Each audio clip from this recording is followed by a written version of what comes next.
tumanggap kay Kristo, sumampalataya kay Kristo. Because that is the will of the Father. Yun talaga ang gustong-gusto ng Ama sa langit. Natanggapin natin yung kanyang pinadalang regalo para sa atin. Eh kung hindi natin siya tanggapin, ano pakiramdam ng isang taong nagbigay ng regalo, libre pa naman, at kamahal-mahal na regalo nang galing sa pinakamalayong lugar. Tapos pinadala sa atin, hindi natin tinanggap. Tinapon, isinagtabi, nilagay sa kung saan-saan. The will of the Father, first of all, for us, is to believe and to accept, to look to the Son of God. Luke chapter 9, verse 34. While Peter was speaking, a cloud appeared and enveloped them, and they were afraid as they entered the cloud. And a voice came from the cloud saying, "This is my Son." Diba? Narinig nila sa langit yan eh. Si Peter, James, and John. Narinig nila yan eh. Dinala sila ni Lord doon sa prayer. Tapos, nangusap ang Diyos na masalangit. Anong sinabi? "This is my Son." Sino yan? Jesus Christ. "Whom I have chosen." Period. Listen to Him. Yun ang sabi ng Diyos. Ama, makinig kayo sa Kanya kayo makinig. Kung nagbibingi-bingihan kayo sa mga propeta, sa mga hari, sa mga ginamit ng Diyos, sa mga pastor, sa mga priest noong unang panahon, pero nandito na ang anak ng Diyos, listen to Him. That is the will of God the Father. Your first important obedience is to look upon the Son, meaning to believe in the Son of God, accept Him. And that marks you to having a true, authentic faith. Makipagrelasyon ka sa Kanya. Don't look upon me. Look upon Lord Jesus Christ. So yung question dyan, kumusta ang ating pakikipagrelasyon kay Lord Jesus Christ? Okay? And I pray na maging healthy ang ating relationship sa anak ng Diyos. Marks of true faith. Ano pa ang tanda ng pagkakaroon ng isang tunay ng pananampalataya? Una, yung iyong pagsunod. At ang una mong pagsunod sa Diyos is yung lumapit ka kay Kristo. Kayo ba ay lumapit kay Kristo? Amen. Nananampalataya kay Jesus Christ? Amen. Hindi ang inyong gawa ang dahilan para kayo pumunta sa langit, kundi ang kanyang ginawa. That is one mark. Second, okay, doon sinabi, maybe balik tayo doon sa verse. Sabi niya dito, "Not everyone will say to me, Lord, Lord, when enter into the kingdom of heaven, only those who does the will of my Father in heaven. On that day, many will say to me, Lord, Lord, didn't we prophesy in your name, and in your name cast out demons and do many powerful deeds? Then I will declare to them, I never knew you. I never knew you." Meaning, sa pagpunta sa langit, dapat tayo ay known by God. Kasi yung mga taong hindi papasok, sabi niya, I never knew you. Hindi ko kayo kilala. Kaya dapat, kilala tayo ng Diyos. Meron pala mga taong hindi kilala ng Diyos. Meron pala mga taong hindi nakikita ng Diyos. Just like Adam. Yung nagkasala sila sa Garden of Eden, hinanap sila ng Panginoon. Hindi ba sila makita ng Diyos? Hindi sila makita ng Diyos dahil sa kanilang kasalanan. Pwede yun mangyari sa atin. O tayo ay naputol ng ating relasyon sa Diyos, hindi tayo makikita ng ating Panginoon. At ito, sabi niya, I never knew you. Hindi kayo kilala. Meaning, ang pupunta sa langit ay mga taong kilala ng Diyos. Question. Ikaw ba ay na-identify na ng Diyos? Tayo ba ay identify na ng Diyos? 1 Corinthians chapter 3. Paano tayo ma-identify ni God? Sino at paano? Ma-identify tayo ng Diyos sa pamamagitan ni Kristo. We can never be identified by God without Christ. Without Christ, no, walang pupunta sa langit. 1 Corinthians chapter 3, but the person who loves God is the one whom God recognizes. Ang taong nagmamahal sa Diyos lamang ang kilala. Mahal mo ba ang Diyos? Paano masabi mahal mo ang Diyos? Kasi sinunod mo siya. Tinanggap mo ang kanyang anak kaysa isang anak. Nasa puso mo si Kristo. Mahal mo ang Diyos dahil mahal mo ang anak ng Diyos. Tinanggap mo si Kristo. At sinabi ng 1 Corinthians chapter 3, but the person who loves God is the one whom God recognizes. 1 Peter chapter 2, verse 9, kung na-recognize ka na ng Diyos, ano ang tawag sa iyo? But you are a chosen race, a royal priesthood, a holy nation, a people for His own possession. Possession, pag may-ari ka ng Diyos. Meaning, mayroon ka ng relasyon sa Diyos. Tinawag ka niya na chosen race, chosen people, just like the people of Israel. May relasyon ang mga taga-Israel sa Diyos. At tinatawag silang mga pinili. Kung ikaw ay tumanggap kay Kristo, dahil siya ay isang Hudyo, ikaw ay naging kabahagi ni Kristo. You become a chosen race of God. A royal priesthood. Ibig sabihin, yung mga naglilingkod sa Diyos. Priesthood, royal priesthood. A holy nation, banal na bansa. A people of His own possession. Alam mo ba yun na pagmamay-ari ka na ng Diyos dahil kay Kristo? Tapos kung may pagmamay-ari ka, naku, diba? Minsan, galit na galit tayo pag pinakialaman ng mga bagay na pagmamay-ari natin. Right? Lalo yung may mga very significant value sa atin. Naku, huwag mong magalaw-galaw yan, ha? Anong may kanta, diba? Ano nga rin? Kunin mo na ang lahat sa akin, huwag lang ang aking mahal. Narinig yan. Kunin mo na ang lahat sa akin, huwag lang ang aking mahal. Very significant value. Tama yun. Ganun ang Panginoon. Ikaw ay kanyang naging mahal. Kaya nga sabi ng Bible, do not touch the anointed of God. Huwag niyong pakailaman ang mga hinirang ng Diyos kasi lagot kayo sa may-ari niyan. Kung ikaw'y pagmamay-ari ng Diyos dahil kay Kristo, huwag kang mapakailaman ng kahit ng sino man dahil lagot sila sa may-ari sa iyo. Question is, kanino tayong pagmamay-ari? Kung pagmamay-ari ka ng sanlibutan, hindi kung galawin ka man ng sanlibutan, bahala sila. Pero kung ikaw ay pagmamay-ari ng Diyos at ginalaw ka ng sanlibutan, lagot sila sa Diyos. Dahil pagmamay-ari ka ng Diyos. And so, people who are known by God marks with having a true faith and therefore will enter the kingdom of heaven. Ito yung identity natin kay Kristo. Now, basahin ko lang kung sino tayo kay Kristo. Nung tinanggap natin si Kristo, 2 Corinthians 5:17, sabi, therefore, if anyone is in Christ, is a new creation. That's your title. That's your identity. The old has passed away. Behold, the new has come. Galatians 2, chapter 20, I have been crucified with Christ. Nung tinanggap mo si Kristo, abay, kasama ka dyan. Napakot ka rin dyan. I am not ashamed to say that I have been crucified with Christ. Hindi ko yan ikakahiya, sabi ni Apostol Pablo. Because, totoo naman, na kapag sumusunod ka sa Kanya, di kailangan kasama ka rin niyang napako doon. Kasi kung hindi ka kasama dyan, hindi ka maliligtas. Ay, ang mga napako lang ang maliligtas eh. I don't mean yung magpapapako ka sa cross ng physical. Napako na siya. Sumama lang tayo sa Kanya dahil sumama tayo sa Kanya. We have been crucified with Christ. It is no longer I live, but Christ who lives in me, and the life that I now live in the flesh, I live by faith. That's what I mean in the Son of God who loved me and gave Himself for me. Ephesians 2, chapter 10, ano pa yung identity mo kay Kristo? For we are His workmanship. Ikaw ay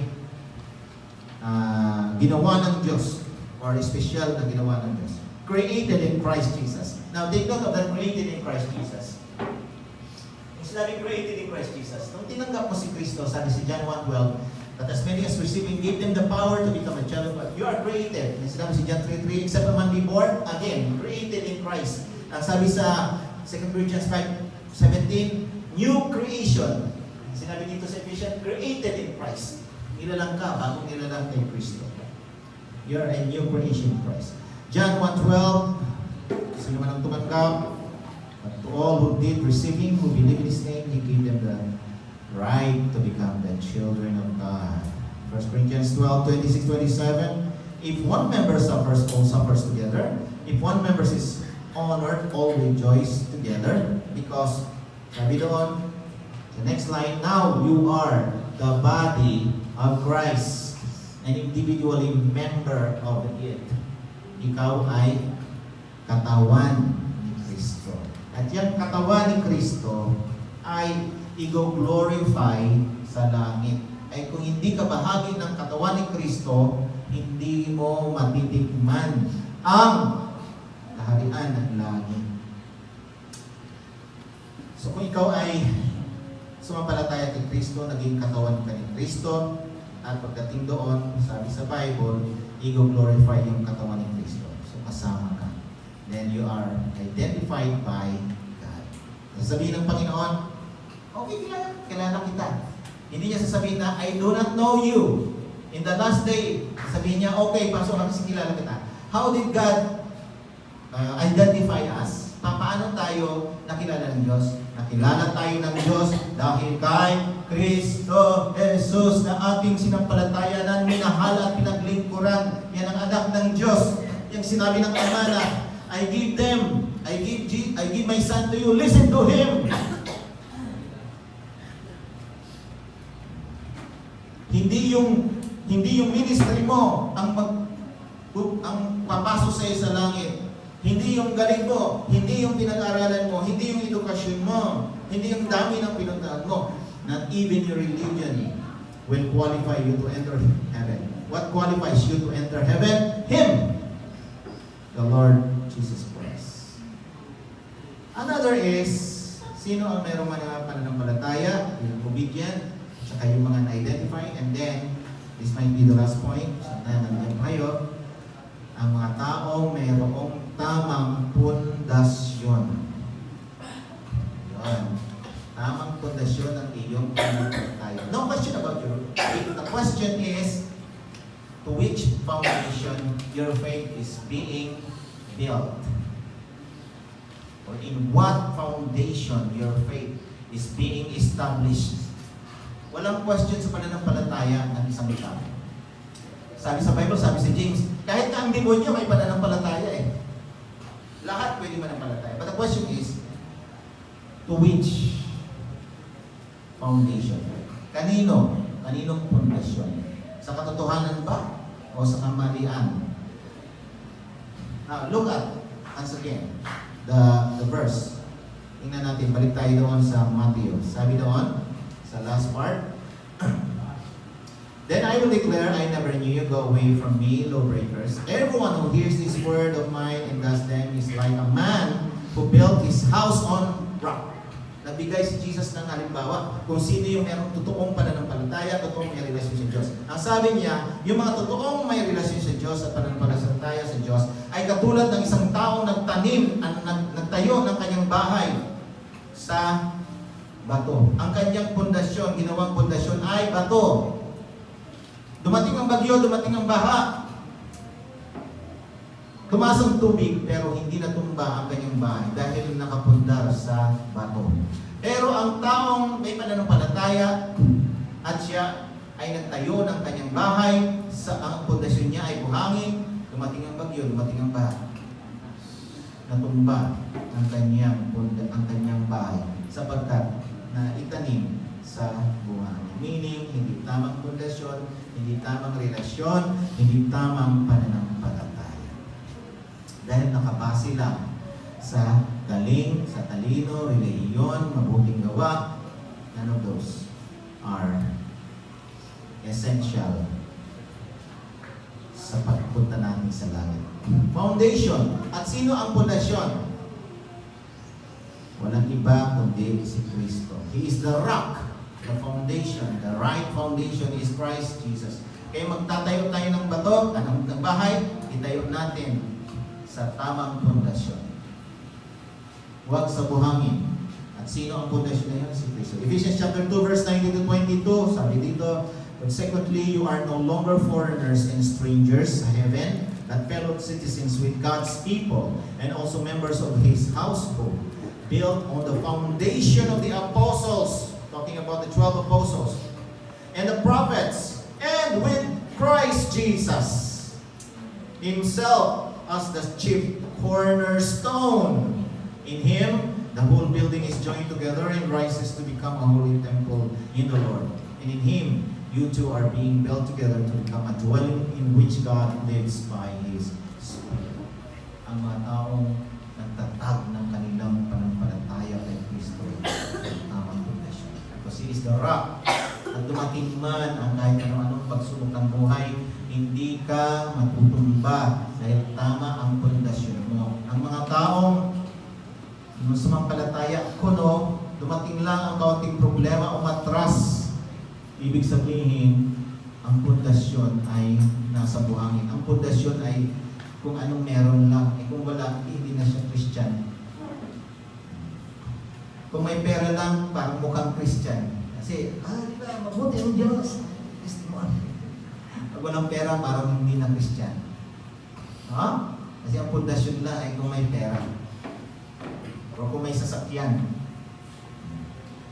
Parang Christian dahil may sasakyan. Or sa damit.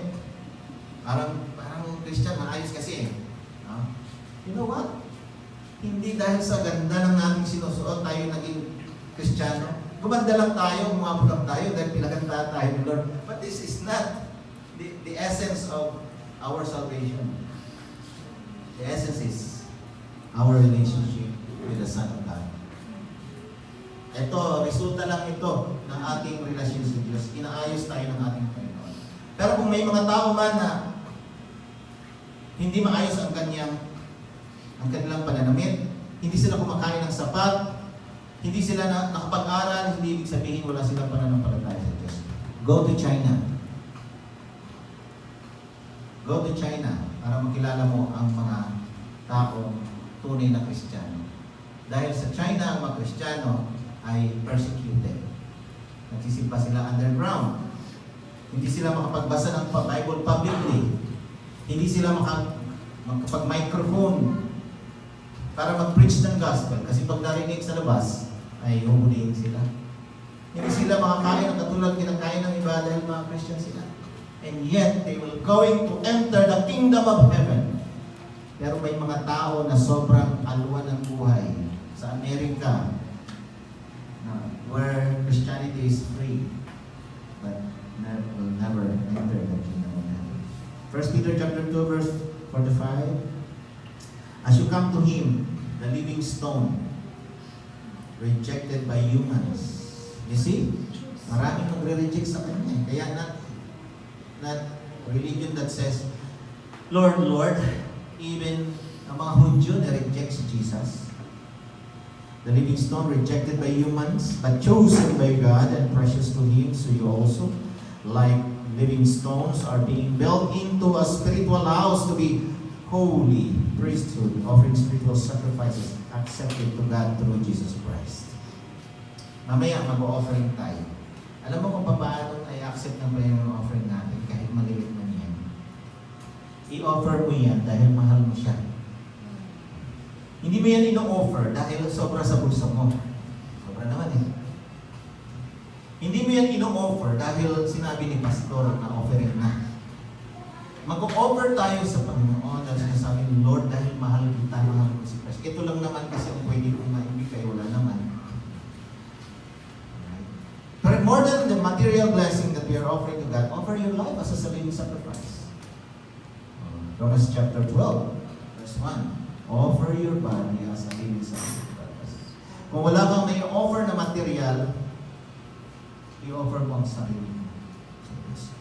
In conclusion, may isang bata sa mga fellowship. offering time na. Mag-offering na, of course, iikot ang, ano yun, usually may umiikot. Pag malaking simbahan, umiikot yung offering basket. Kasi maraming tao pupunta. Okay lang dito, pumunta tayo sa altar. Pero pag malaking simbahan, iniikot ang basket. So, ikot ang basket. Mga tao nagbibigay. Yung bata yan. Nagbibigay sila, pero wala siyang may bigay. Ano kaya may bigay? So, may kinakain siyang mansanas. Okay? So, sabi niya sa mama niya, ito na lang ang bibigay niya kay Lord yung mansanas. Eh, nahiya naman ang mama. So, sabi niya, huwag yan kasi nakaya, mansanas may kagat pa. I-offer niya, walang offer. Sana ang isip ng bata, ano kaya i-offer niya? So, narinig niya yung offer your body as a living sacrifice.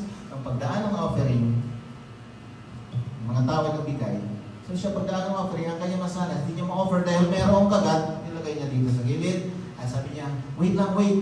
Sabi niya, ilagay mo dito sa baba yung offering. Ilagay sa baba,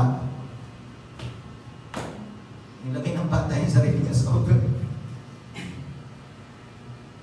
You see, the mind of little child could understand what it is to offer your body as a living sacrifice because he loves or she loves the Lord because of that relationship. Totoo, ang pananampalataya ng bata. Amen?